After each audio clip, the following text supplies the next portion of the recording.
Hello दोस्तों, in this report and analysis में आपका हार्दिक स्वागत है। मैं आरिज़ू पटेल डिफेंस इनसाइट का आज का शुमारा लेकर हाजिर हूँ। दोस्तों, पहले अपडेट में बात करते हैं। एमका का इंजन बनेगा पीएमओ के अंडर। मिशन मोड में आई भारत की 5th जन फाइटर पावर। जी हाँ दोस्तों, इंडिया का एमका फाइटर जेट प्रोग्राम एक नए टर्निंग पॉइंट पर आ गया है। अब इसके लिए बनने वाला है advanced 6th generation engine. Prime minister's office के डायरेक्ट कंट्रोल में आने जा रहा है, एक नेशनल मिशन मोड प्रोजेक्ट के रूप में। इसका मतलब है कि इंजन डेवलपमेंट अब और फास्ट होगा, full funding, top level priority और पॉलिटिकल बैकिंग के साथ। एमका का फेज 1 तो एक एग्जिस्टिंग 110 kN इंजन से उड़ेगा, लेकिन असली गेम चेंजर होगा फेज 2, जिसमें इंडिया अपना खुद का stealth compatible super advanced engine develop करेगा। ये सिर्फ एक इंजन नहीं, बल्कि देश की डिफेंस सेल्फ रिलायंस की रफ्तार है, जो भारत को एक ट्रू एरोस्पेस पावर बनाने के मिशन का हिस्सा है। दोस्तों, अगले अपडेट में बात करते हैं तेजस मार्क 2 का कैनोपी और विंड स्क्रीन बनाएंगे प्राइवेट प्लेयर्स। प्रोडक्शन को मिलेगा टर्बो बूस्ट। जी हाँ दोस्तों, तेजस मार्क 2 के प्रोडक्शन को फास्ट ट्रैक करने के लिए एरोनॉटिकल डेवलपमेंट एजेंसी यानी ADA और हिंदुस्तान एरोनॉटिक्स लिमिटेड यानी HAL ने एक इम्पोर्टेंट स्टेप लिया है।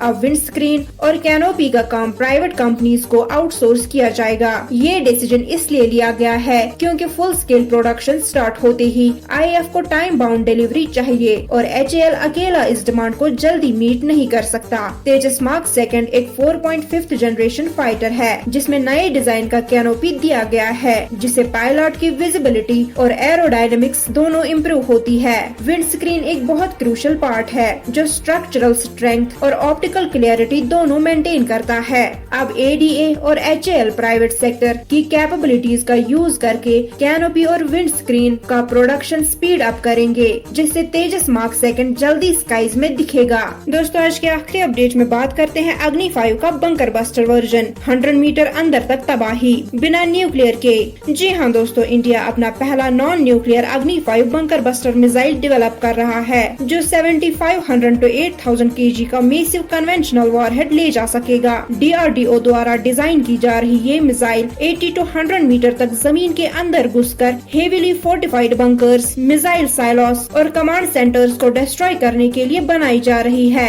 इसकी रेंज 2500 किलोमीटर होगा, लेकिन स्पीड मैक 8 to 20 तक होगी, जिससे ये दुनिया का सबसे फास्ट और डिस्ट्रक्टिव कन्वेंशनल बंकर बस्टर में आएगा। अमेरिका के GBU-57 और रशिया के KAB-1500L जैसे मिसाइल्स के मुकाबले भारत का ये अग्नि 5 वेरिएंट ज्यादा पावरफुल और डीप पेनिट्रेटिंग बन सकता है। ये डेवलपमेंट इंडिया को एक स्ट्रेटेजिक एज देगा, बिना न्यूक्लियर वेपन्स के भी दुश्मन के हाई वैल्यू टारगेट्स को न्यूट्रलाइज करने की कैपेबिलिटी। तो चलिए दोस्तों, ये वीडियो यहीं पे समाप्त करते हैं। मिलते हैं अगले वीडियो में कुछ नए अपडेट्स के साथ। अपनी होस्ट और दोस्त आरिज़ू पटेल को इजाजत दें। In this report and analysis के साथ जुड़े रहने के लिए आपका धन्यवाद।